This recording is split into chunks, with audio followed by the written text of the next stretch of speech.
A pleasant good evening and thank you for joining us for the Wednesday's edition of the Regional News. I'm Renata Burnett.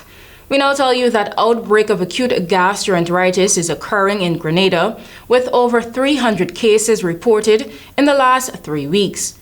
Chief Medical Officer Dr. Sean Charles brought the update to the public on Tuesday at a post-cabinet briefing.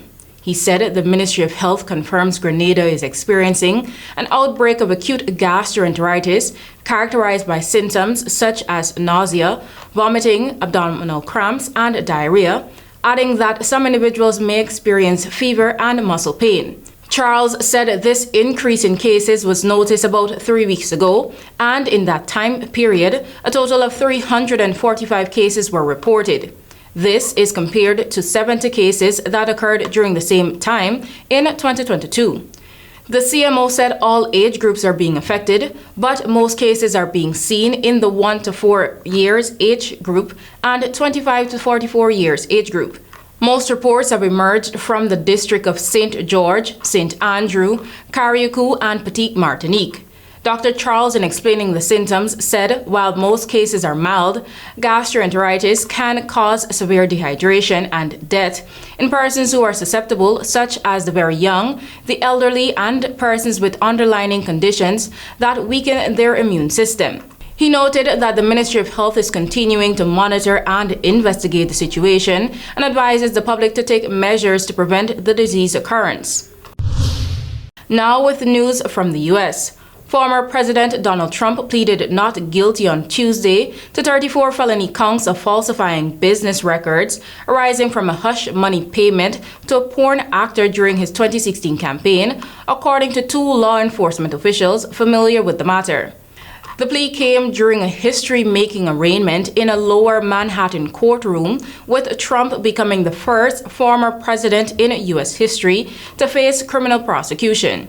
The 2 officials who confirmed the plea spoke on condition of anonymity to the Associated Press because prosecutors had not yet released the indictment publicly. The arraignment, though procedural in nature, amounts to a remarkable reckoning for Trump after years of investigations into his personal, business, and political dealings.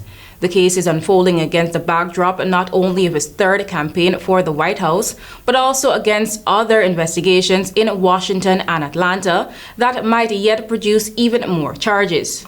Trump, who was impeached twice by the U.S. House but was never convicted in the U.S. Senate, is the first former president to face criminal charges.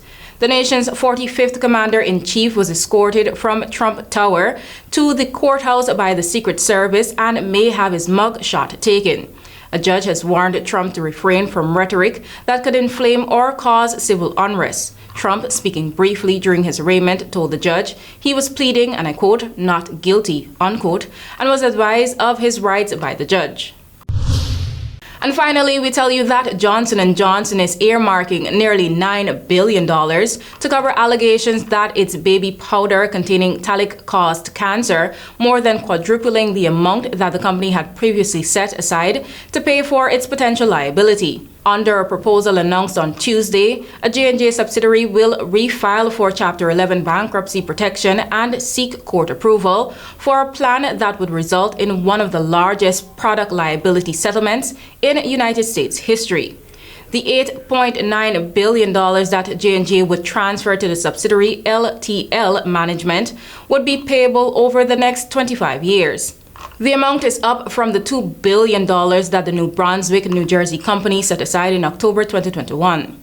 The revised amount is being backed by more than 60,000 parties that have filed lawsuits alleging harm from J&J talcum powder, according to the company. J&J is not admitting any wrongdoing as part of the proposed settlement, a point that company executive emphasized in a Tuesday statement that maintained the claims are, and I quote, specious and lack scientific merit, unquote. But fighting the lawsuit in court would take decades and be expensive, said Eric Haas, J&J's worldwide vice president of litigation.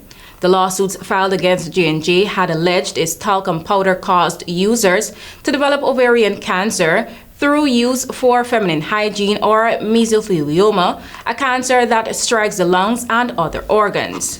That's all for now. Back to you, Travis.